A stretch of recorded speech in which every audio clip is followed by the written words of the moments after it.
Figure it out like always. We getting there. Please don't fall.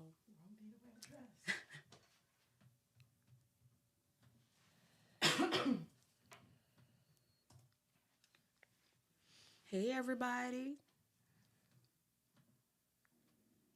I hope y'all see us.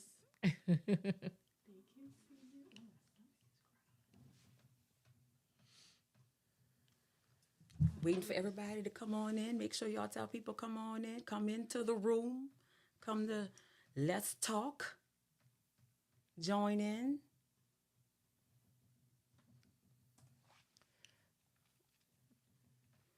We're excited for our first live podcast.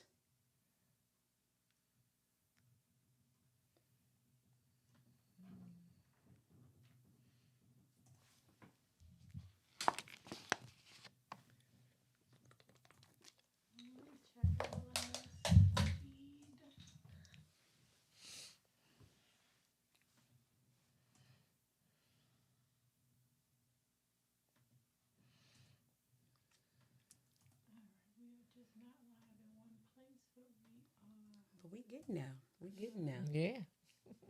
We there.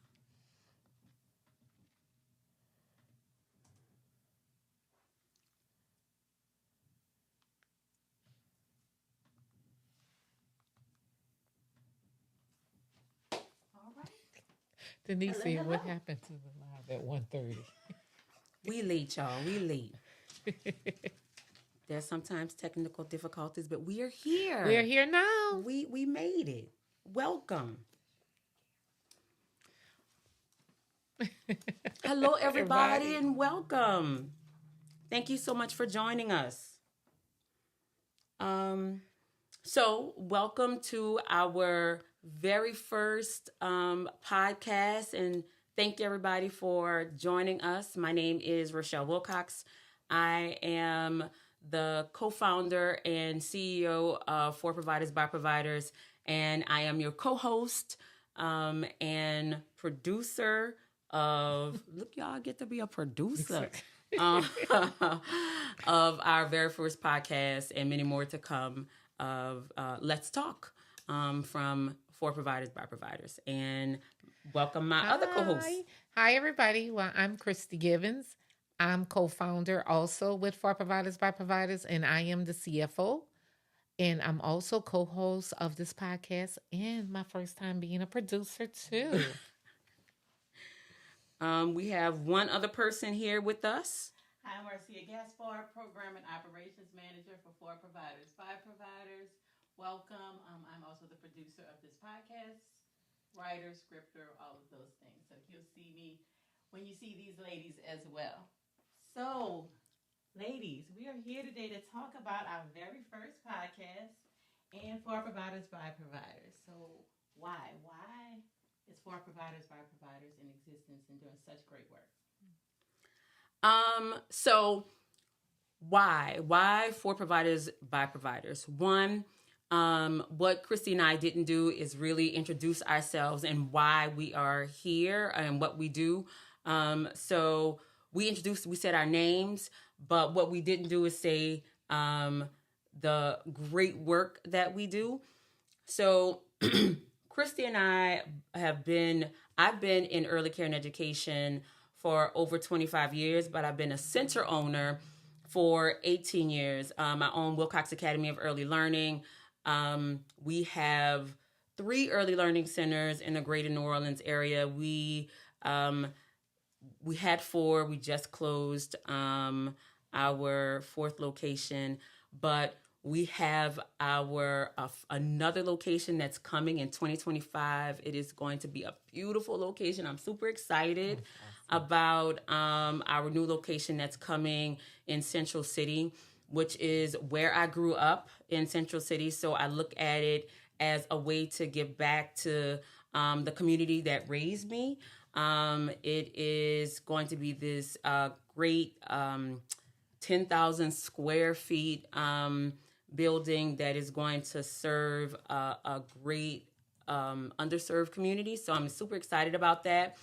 But back to the fact that we again serve over the years that I've been in business. I've served over 2,500 children. We currently have 38 staff, still hiring. We've just started a partnership with Southern University at New Orleans. That is where we're hosting this podcast right now. Christy and I have been friends for about 12 years now.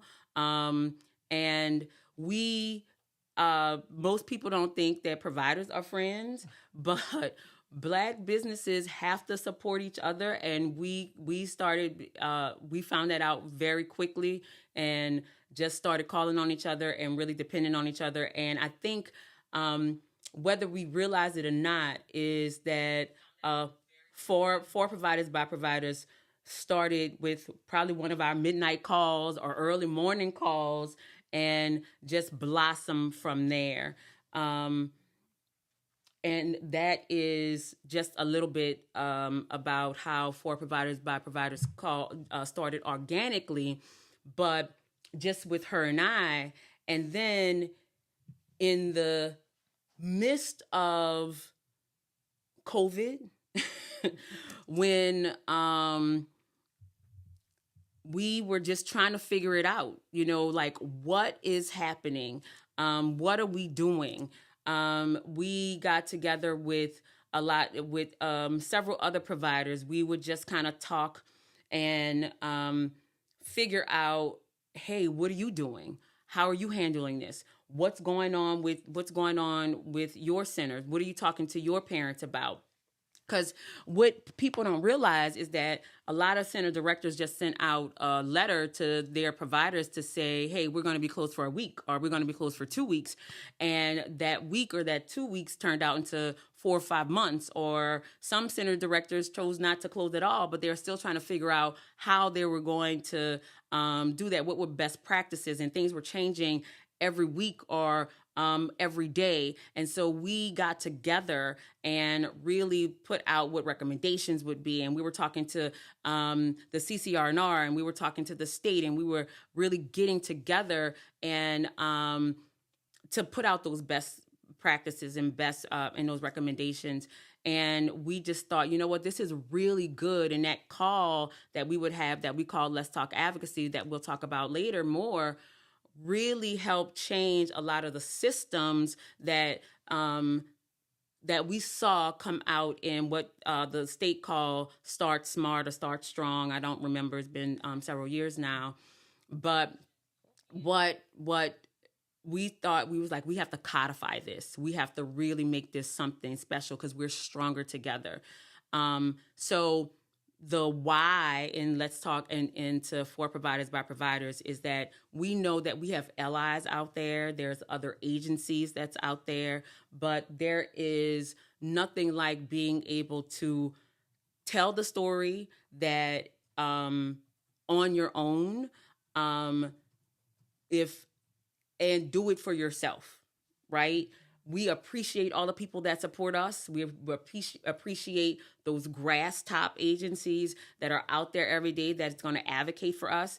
But we understood that we saw the needle move when we start doing it for ourselves. We say every day or all the time on our calls, if you don't have a seat at the table, you're on the menu. And that is the reason why For Providers by Providers exists, is because we really start to see the needle move when we start to have a seat at the table. Okay, just to share a little bit about myself, like Rochelle said, we've been friends over 12, 13 years.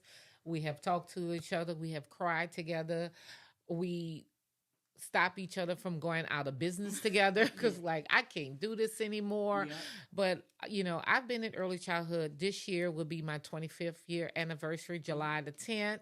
So I'm excited about that. But I know my struggles, in childcare. When I first tried to open up my childcare center, there was nobody to go to. I mean, I called childcare centers. I went to childcare centers. There was no one to go to. and I made so many mistakes. I if it wasn't for the Lord, friends and family, my center probably was going to close down because I didn't have the financial, the business acumen and those things in place to stay in business. But like Rochelle say, always thinking about partners. So I've always, from the beginning when I first started, to build those relationships out in the community, building it with people to help support me to make it strong.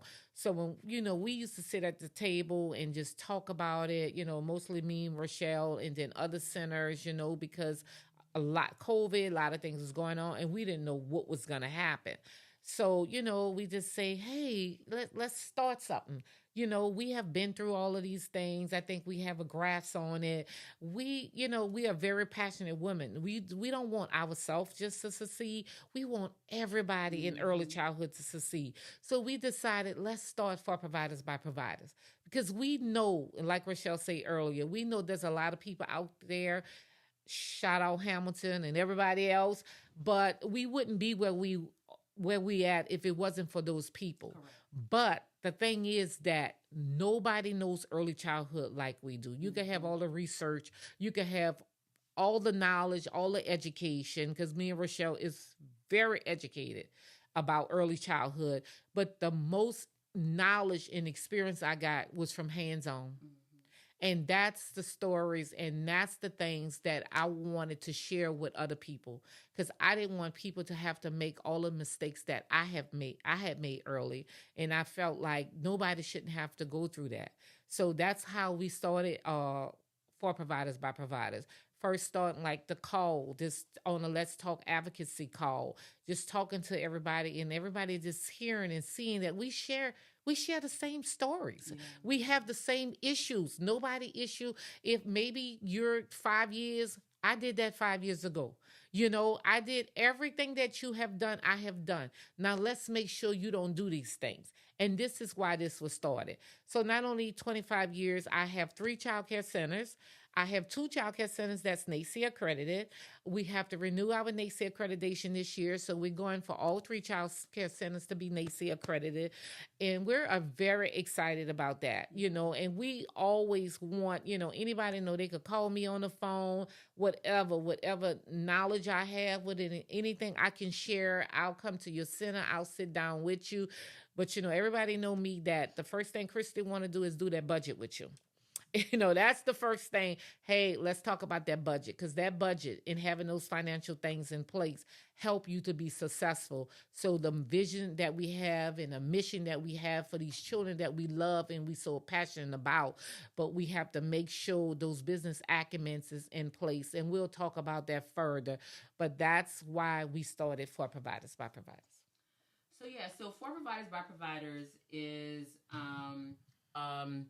Black led, provider led nonprofit that builds the capacity of type 3 early learning centers in the state of Louisiana around public policy, business acumen, high quality, and we also do demonstration projects that, again, align with our mission and vision to make sure that not only our providers, our type 3 providers, are building wealth and success, and our children are better for it. The children in the state of Louisiana are thriving. So the next thing that we are going to talk about is just, again, we've gone over our why, and again, the why is nobody can advocate or tell our story or be there like we can. Mm-hmm. So, but the other pieces to that is, what have we done? What is the mission? What have we done over? And we are a young organization. We really, even though we started with those calls in the midst of COVID, we really didn't codify until late 2021. And over that time frame, we have really just went full steam ahead and gotten a lot of stuff done. So we'll talk a little bit about our our demonstration projects. So with our demonstration projects, we've had several, which is our peer-to-peer business cohort, our Let's Talk advocacy calls, and our AmeriCorps, which is our early childhood teacher corps. So our peer-to-peer business cohort, to Chrissy's point earlier, when you get into early care and education, nobody gets into early care and education and opens up an early learning center and says, you know what? I'm going to get into early care and education and I'm going to be a billionaire, right? That is not your first point when you think you're going to open up an early learning center. You're trying to serve your community. You say, you know what? I see a need in this community and I want to serve my community. That's the reason why you open up an early learning center. So for me, Chris is gonna tell a story, but for me, I know, and if you know me, you probably know my story, or you probably heard it, but I'm just gonna tell it. My mom was just like, you're gonna be an OBGYN, and I was like, okay, sure, that's what I'm gonna be. And then chemistry happened, and all of those AP classes, bio, and now it was like, nah, that's not it. that ain't happening.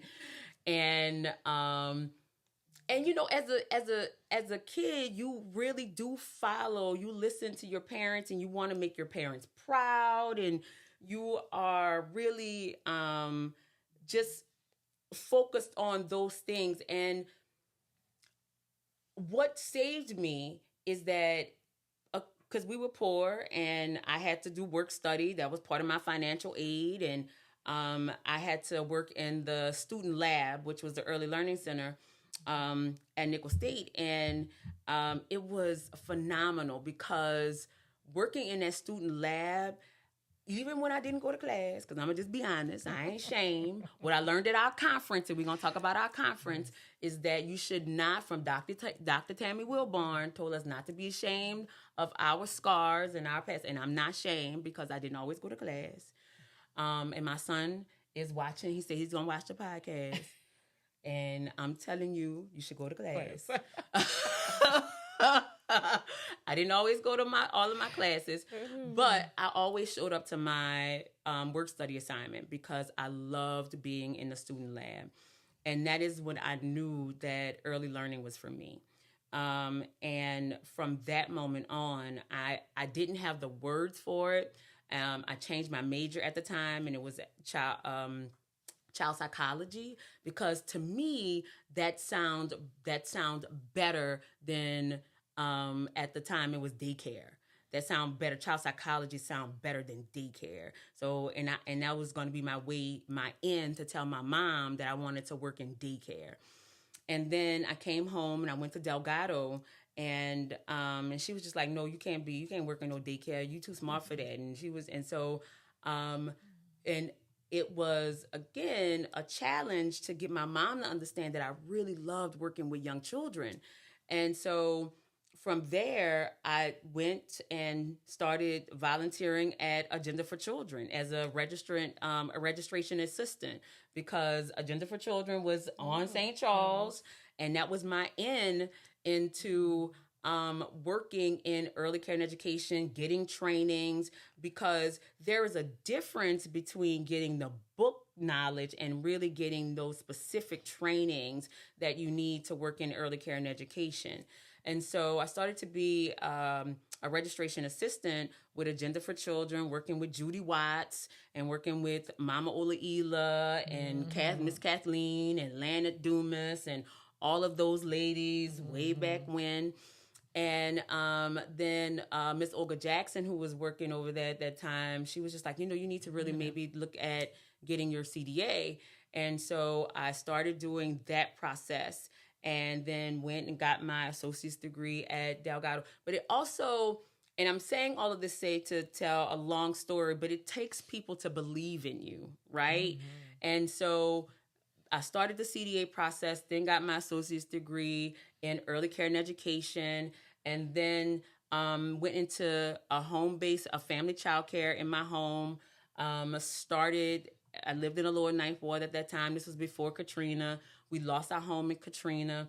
Um, and from there, we came back. We found the place that we were looking at and started in 2006. That's how Wilcox Academy was started in, it was the 7th Ward at that time. People call it Mid-City or whatever they want to call it at this time. But started Wilcox Academy there in 2006. Started with 34 children. Found out very quickly that coming from a family home child care where I was the only employee with 6 children is a very different than coming into a child care center base with employees, with overhead, with insurance, with going to the bank, with doing taxes and all of those things. That's a very different dynamic. Found out very quickly that I was not equipped, prepared, had business acumen, or all of the things that I needed to have. I didn't even have what we call is, do you have the right team? I didn't have a team. I didn't even know I needed a team, and all of those things. So I bumped my head a lot in the beginning.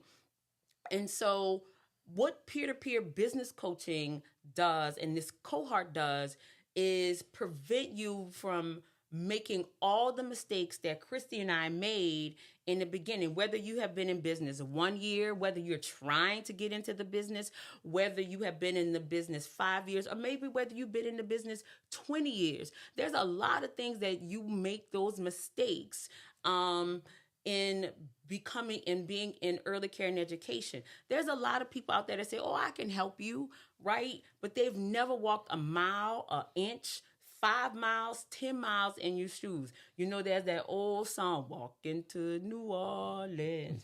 Well, we saying walking in there in early care and education. It's hard. It is hard. We have cried many, many tears in this industry. And so Christy and I's goal is to be able to share all of those things that we've learned through actual curriculum. We do actual trainings with the curriculum that we really we use, and actual coaching. We have 2 other coaches that come in and support you, and these are actual early care and education providers. Sonia Joseph with Claire's Little Lambs, and Monique Rouge with World Class Academy in Orleans Parish, and Carly Care Kids in Jefferson Parish. So it's not just like people that we are just pulling out of the air, but it's actual people who have the knowledge and the experience to support our providers. So it's a 6-month cohort. You get and we also have subject matter experts that come in on our Tuesday calls to give you financial trainings on how to build that financial wellness and expertise. Do you have a will? Do you have a succession plan? People like, a succession plan? I thought I was going to be doing this till I die. No, you do not need to be doing this till you die. What is your plan? Do you have a 401k? Do you have a retirement plan? What is your plan? What are you doing with this, with the fund? You should be making a profit. People thought, oh, I wasn't even paying myself. Been there, done that. That is not the plan forever. So you want to be able to make those next step and move those plans on. I know I talked a lot. Okay, some stuff. That's good. But yeah, we both know each other's story. We really can tell each other's story. Yeah. So my story was, since young, I always was out of all my friends, the one that kind of take care of the kids, like bring them to the fairs, bring them out to make arrangements for everybody to be able to go to Disney World, make it happen, take people to Houston. So I always had this great passion for kids. So I had my kids pretty young, and I knew that, I don't know why, all my life I knew I wanted to open up a child care center. And mainly because when I was young and I had my kids and I was working and I was in school, I could not afford to bring my kids to childcare. I didn't have knowledge about early Head Start, any of these programs that probably existed like 40 some years ago, because my oldest child is 42.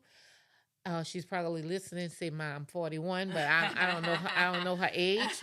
But I was just like, nobody shouldn't have to do this. If it wasn't for family and friends, and I love all my family and friends, there was no way in the world I would be where I'm at today. My sister was a beautician. She worked from home. So all I had to do was leave my kids at home, walk out the door, go to school, go to work, and everybody don't have that option. And even though I did that, some of my children still struggle when they went to school, Yeah. because they weren't prepared. They wasn't in an early childhood center. And one of my, by the time my middle daughter, she was born, I learned about Head Start. She went to Head Start, and I could tell the difference in school, throughout school, how she was, because she had that beginning. And I never, ever, ever wanted another child to feel like that. So I had kids, they were in private school, and I worked in the restaurant business, totally different and of everything. But that was the only business where I can make decent money, make good money, because I started as a cashier there and then came to be the general manager. So I was there for a long time, but my passion was always with this childcare center. And I worked there 13 and a half years. And, I just say one day, if I don't walk away from here, I'm never going to start my childcare center. So, by making more money, I was able to save money. I always had my credit straight very young. I was like one of those girls that just kind of was knowledgeable about, you got to pay your bills on time, you have to do this and that. And I was just driving down the neighborhood in the Bywater, and I saw this building. It had a for sale sign on it. And the gentleman who owned the building, he was outside. And I say, I want to buy that building. He say, you have money? I say, I don't know. And I don't know, how much does a building cost? I didn't have a real estate agent. I didn't have nothing. I did everything on my own. Me and him with a title company. He said, well, I could sell this building for you for $50,000. I said, well, I think I could get a loan. I could get approved. And from this day, I don't know how I found all these contacts. I don't know how I did it, but it happened. I don't know how I did it, but I guess I talk, I ask people and different things like that. And I purchased a building for $50,000. And even though that building was purchased for $50,000, back then, 25 years ago, I needed over $100,000 to get that building open. And, so when I have conversations with people, and I know people is passionate and they excited about it and all of this and that, and I be like, well, what money do you have? And it's not to discourage people. It's not, because all these magical grants that you think is out there, they're not. Right. I Being even realistic. yeah, I'm just being realistic. I want you to meet it. But I don't know how I knew how to do all these things, but I used to know how to do a business plan, how to do a budget, because I did, when I was in school, at first I was supposed to be an accountant. So I did accounting for 2 years, and I love accounting, but I say I wanted to do something. I love children. I want to do something with children. So I changed my major from accounting, and my mom and my stepdad was so mad with me, because they was like, you are made to be an accountant. And I changed my major to social work, and but expertise working with children. And I got me a bachelor's and master's from that. And I think that helped me to really know how to work with people, how to listen, how to empower people, how to network, how to do all the things that's a part of our pillars of for providers by providers. So I just had those skills, was really good with me. And then I decided, I felt like, you know what, but I don't have enough of knowledge in early childhood. So I enrolled at UNO and got my master's degree in early childhood over there, because I say I want to be the best. I want to be a high quality center. I want to be able to, always wanted to be able to be a mentor to other childcare centers. So, but at first, when I first was going through the process of opening my center, because now I got to get an architect, I got to get contractors, I had to get all of these people. And all I know that money I had got a loan and money I saved and money I had in a 401k, I know everything was gone and my center was not open. And I went home and I literally gave up. I like people talk about depression. I I found out what depression was because I was glued to the sofa. I couldn't move.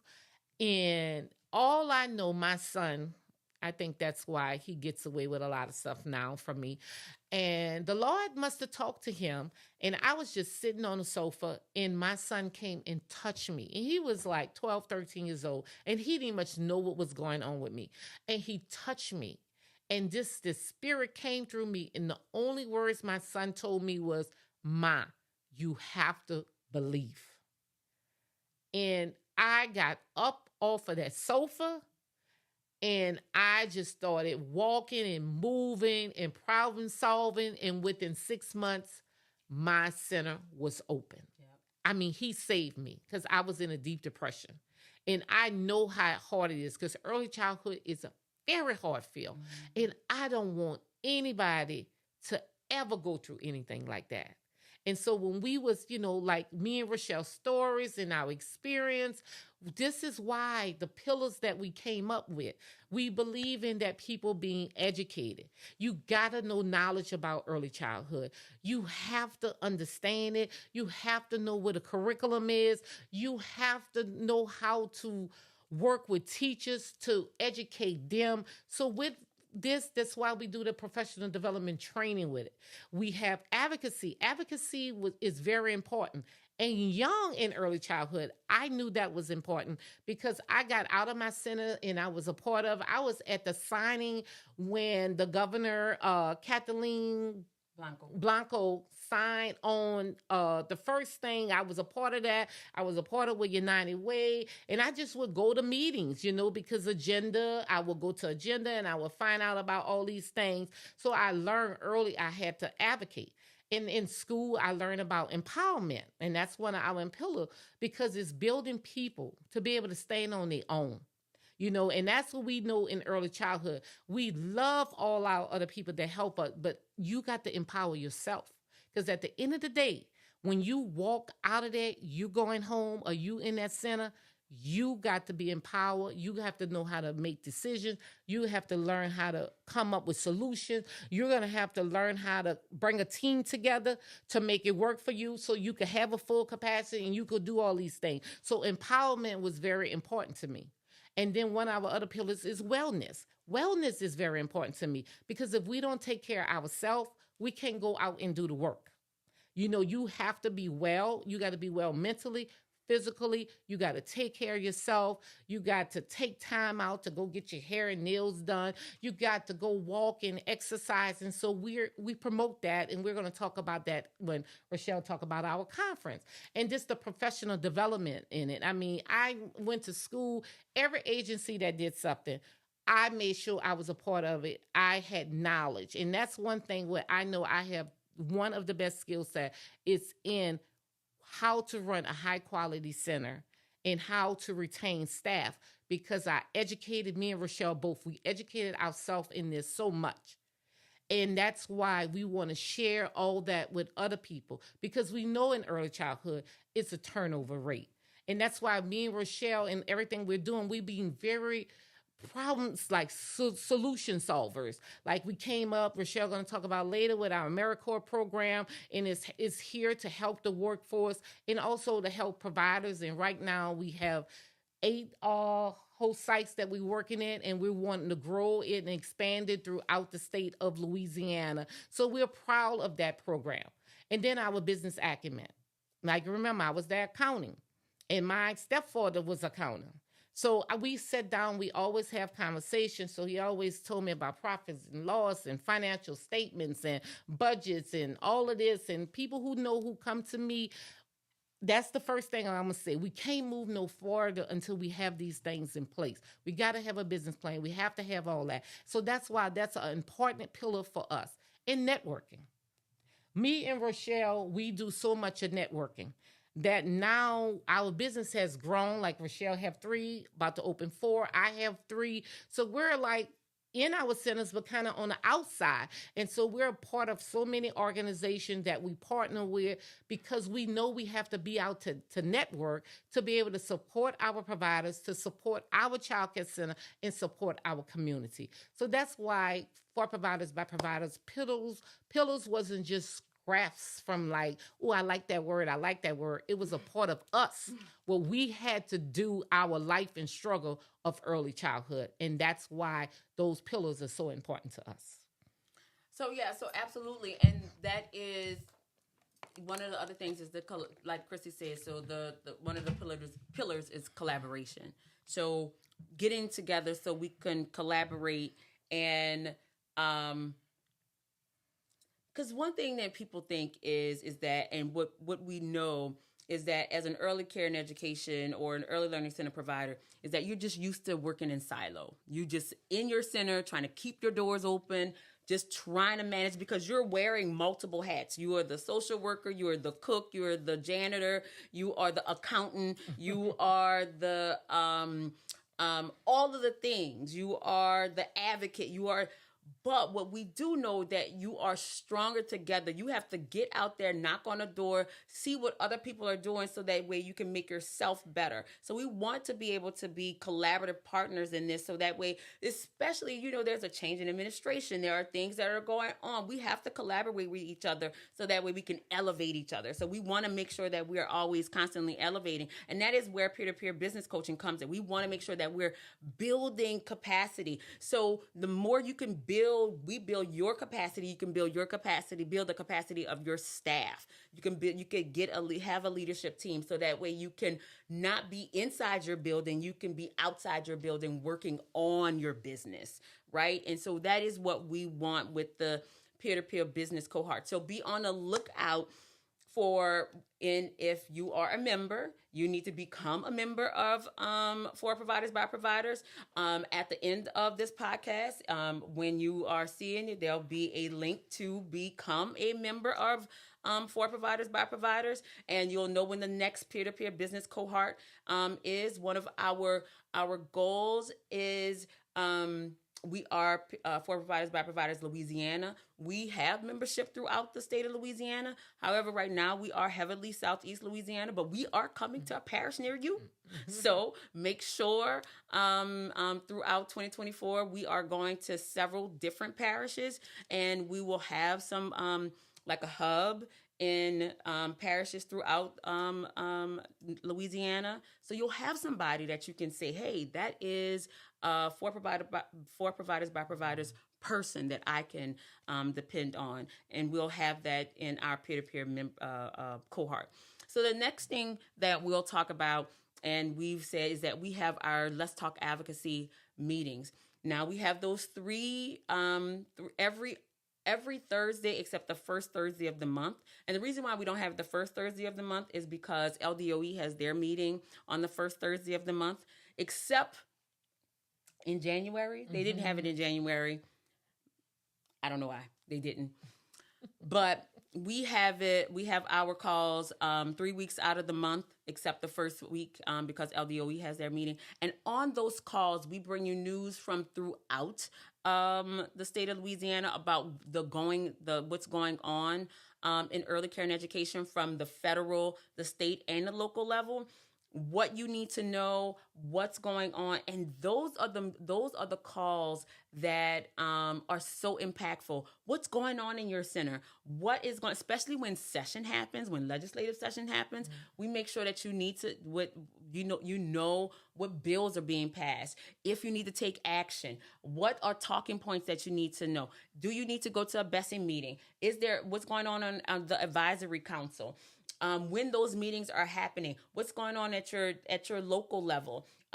When the millage was happening in Louisiana, because we were really vital to our local millage that passed in New Orleans, and it was something that it was just so powerful to see all of these providers galvanize and really see that your voice matters.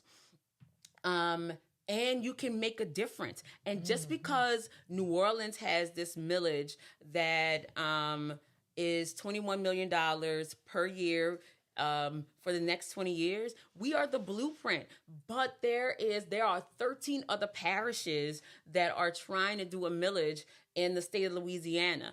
And so the fact is again, we are the blueprint, but we want to support every other parish that is interested in getting that done. So how can we support you? Let us know what you want, or how we can support you in getting your providers in your neck of the woods, in your parish, to galvanize. What do you need? That's going to be a question. Remember that.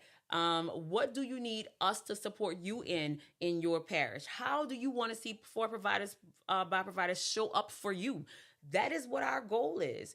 Our goal is to be there for you in your parish, in your center. We're going to be going on tour. You need to let us know what center we need to go to, so we can again be there for you in a very intentional, impactful way. But our Let's Talk advocacy calls is there, and we send out surveys. We want to know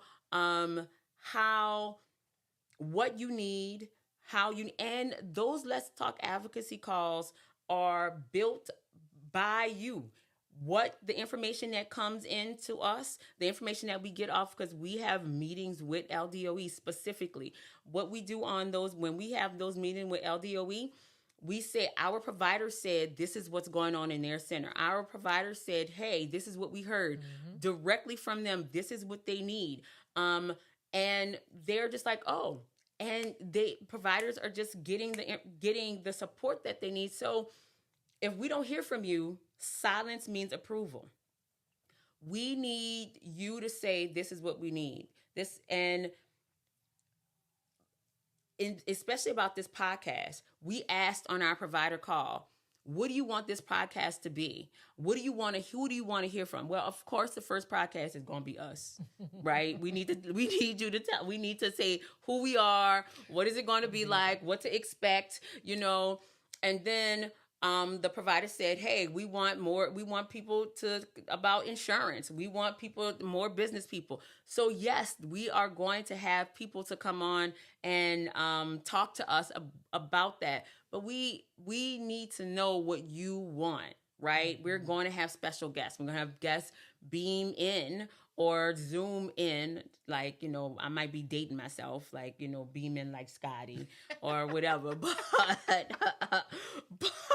we'll have people come in and based on what your feedback is and talk to us about whatever you're interested in, financial, wellness. It'll be on our pillars, like Christy said. We'll have some of our partners come in, maybe from you want your school board to come in and talk about it. Maybe we can have Agenda for Children, LPIC. We can have whomever, but you need to talk to us. Silence means approval. Maybe we can have LDOE come in. Whoever you want to talk, and send in your questions. We want to hear from you, but that's what Let's Talk advocacy is. If you say nothing, then that means you're okay with what it is. We need to have surround sound. We would say, okay, if you're standing in this parish, that parish needs to be saying. If we need the tuition wages to the market rate survey, everybody should be filling up the market rate survey. What is the cost of your tuition in your parish?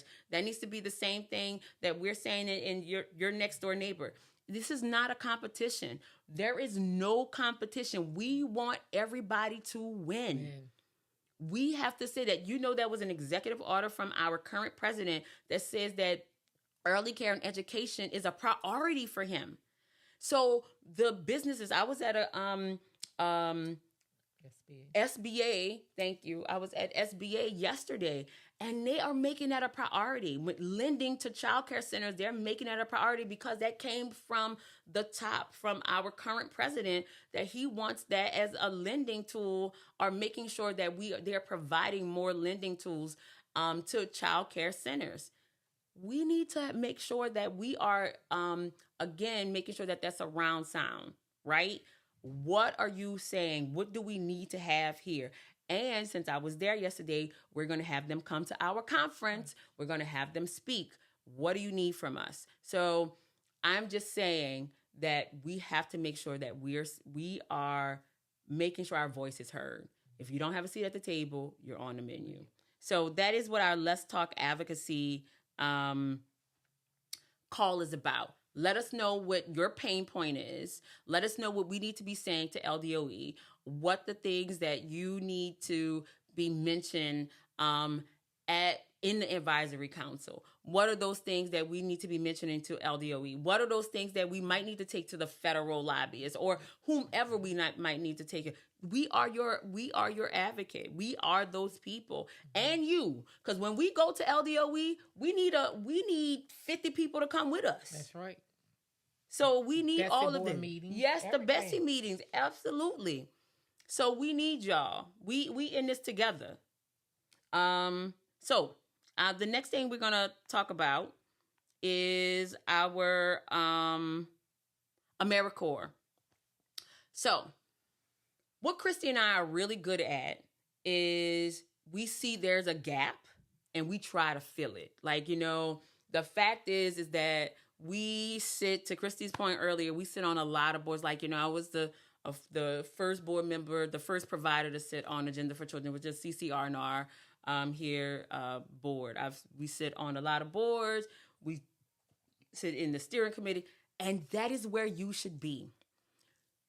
It should not just be us. Right. You should be, as a provider in your parish, you should be sitting on those decision-making boards. You should go make yourself known. It does not just need to be just one or two people.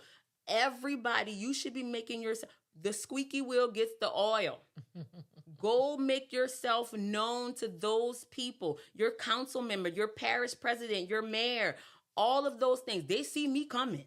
Y'all see me coming. There she go again. Yes, here I am. Here I am. So go make yourself known. So what we do is just like, okay, there's a workforce solve. There's a workforce issue. What we know is that the fact is how do we get more people into early care and education? How do we get them their CDA? If the issue right now, the only way that you can get funding the only way you can get a CDA with funding is that you already have to be working in early care and education, right? So what we were talking about, one of them times we were probably on the phone at maybe 3-4 o'clock in the morning or 5 in the morning or whatever. And it was just like, we could probably pair AmeriCorps dollars with maybe philanthropy and to get people into the building, career changers, maybe high school students, parents, and retirees, people who are not non-traditional people who are not currently working in early care and education. And we just start thinking about how we could do this. And we talked to some of our partners, and they're just like, what, that's a good idea. And they put it to pen and paper. We went to Zance, and they had with our early childhood initiative, and we went to do the pitch, and we won. I don't know what year that was. At Harvard University. I can't remember. Last year, 2023. Okay. Oh, yeah. It was great. 2024. Yes, great. 2023, we won. And we also we went to AmeriCorps. We talked to them. We got a planning grant. And we also did the planning grant and did the implementation in 2023 as well. Yeah. And we have 8, we started with 11. We have 8 core members amongst 9 sites in Orleans Parish. And it's been going really well. Like, there's challenges with anything. But next year we're going to 38 members across the state. So we are not just going to be working in Orleans Parish, because our members, you guys, has said, we need you to come to other parishes. right. And so we will have 38 AmeriCorps members that'll be going to other sites. So we're other sites throughout the state. And these core members are going into the early learning centers, working with exemplar teachers and supporting them in math, literacy, language, and really making sure that this is helping with recruitment, retention. They are supporting by way of teaching strategies, goals. They are also they are part-time core members. So they're not in the centers all day, but they are really supporting in the way that, excuse me, we see that the kids are benefiting. The teachers are benefiting, and we're seeing retention. So, and they want to stay. We just did a survey that 90% of our core members are saying that they want to stay in early care and education. They get a scholarship after they finish. They'll have their CDA. They'll be qualified to be a lead teacher, and they'll be able to be paid more. Our host sites are wanting to keep them after they finish their core membership, their core service. So it's been a phenomenal program. And we're only in month 4. Yeah. So Yeah. it's a lot. It's a lot. But we are excited about the growth that we have had over this year and a half, 2 years, Yeah, that 2 years. For Providers by Providers have been doing working. And we just want to say thank you to our partners. Yes. And Christy is going to say thank you to our partners.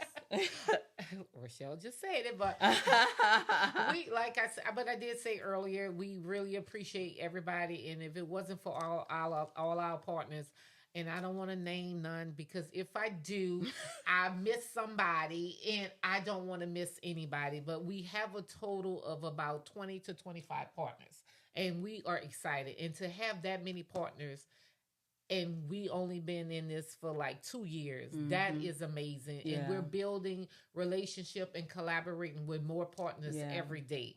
So, on other podcasts, we're going to have the partners logos on there so you can see who they are, but just to let you know what the podcast is going to look like. We're going to have once a month podcast. We'll keep you informed with that. Like Rochelle said earlier, we're going to take it on a roll, and we're going to go into different parts of Louisiana. We're going to visit centers, and we're going to go live at their centers and their space and learn. We live. We're going to go live. We're going to go live. I mean, our next podcast, we want to do it at during Go Far Weekend, which will start February 26th, and it will be, actually, it'll be here. We're going to do 2 February 26th. Yeah. So one, the February 26th will be here, and it's going to, because it's the Go Far Week starts in New Orleans, and then because Go Far is another one of our partnerships, Go Far Louisiana. And so it'll start here in New Orleans, and then it's going to go to Shreveport, Lafayette, Baton Rouge. So it's going to go all throughout the state. So we're super excited about that. But we be on the lookout for more information. But we also want you to save the date for our conference, which will be August 9th and 10th. It's also going to be here on the campus of Southern University at the Social Work Building. And we are, again, that is focused on wellness and growth and wellness, because, again, we know working in early care and education, we still have to make sure that we are focused on our mental health and wellness, but also financial wellness, and continue to build our capacity around what we are doing, professional development, business acumen, all around growth and wellness. And when we talk about growth and wellness with this conference, it's not just for directors and owners. It's for our teachers and our parents. We really, really want to get the parents out to come to the conference, because there's so much of wealth and so much of knowledge that could support them with their financials, with their professional development, and understanding why we do what we do and what part that they need to do. So we excited. We had parents come last year. I mean, nobody topped our conference. Oh yeah, it was great.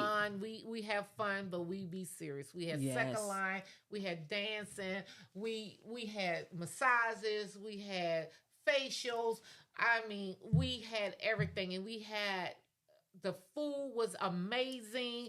We had great food. I mean, our displays and all our designs, it was so beautiful. People were so impressed. And then we came comfortable. We wore tights, we wore workout clothes because we had exercising, and people said there was nothing they ever seen like this before. So we excited, and we're gonna bring it to another level. I mean, I don't know how we're gonna beat that level, but we will. But we will. So we're working on that. But we want you to, and you'll be coming off of celebrating 25 years. And I'll just be finishing my thing celebrating 25 years. That I'm gonna invite a lot of people to come out to my big celebration too. But we want you all to, if you haven't made your schedule for the summer, make sure those days you have closed. The 9th is a Friday, and the 10th you already closed, to really get your staff there and register early. So we're going to be sending it out real soon, because we had to close registration last time because we had an overflow of 350 people. But we want people to start registering early. The conference is very reasonable in price with all the things you get. But because we have great funders that help support us with our conference, so we're expecting our funders to do the same this year too. So to help us, we could keep the cost at a reasonable cost that you could bring yourself, you can bring your teachers, and also with this one thing me and Rochelle did, we gave scholarships for our parents to get our parents involved. And a new thing we're going to do, we're going to have childcare. This year we're going to have childcare. We understood last year that was a problem for people to get here, so we're going to have childcare. So you got to register early if you want childcare, because it's going to be limited seats. So please save those dates. The 9th and the 10th is going to be the best conference of 2024. Well, the time has arrived. This is the end of our first podcast. You gonna leave me hanging? We did it. We did it. I am excited. Thank you so much for joining us. Until next time, we appreciate you joining Let's Talk with 4P by P, and we'll see you next time. Amazing job, ladies. All that information is also inside the comments on all of our pages. You'll be able to see the other pages as well, such as Instagram, Twitter, YouTube, Facebook, our website. The conference save the date is already on there for you all, and also where you can fill out information to contact us with all of those things that they requested, such as topics. If you want us to come to your center, host the podcast. So we can't wait to see you. Most importantly, we can't wait to hear your feedback.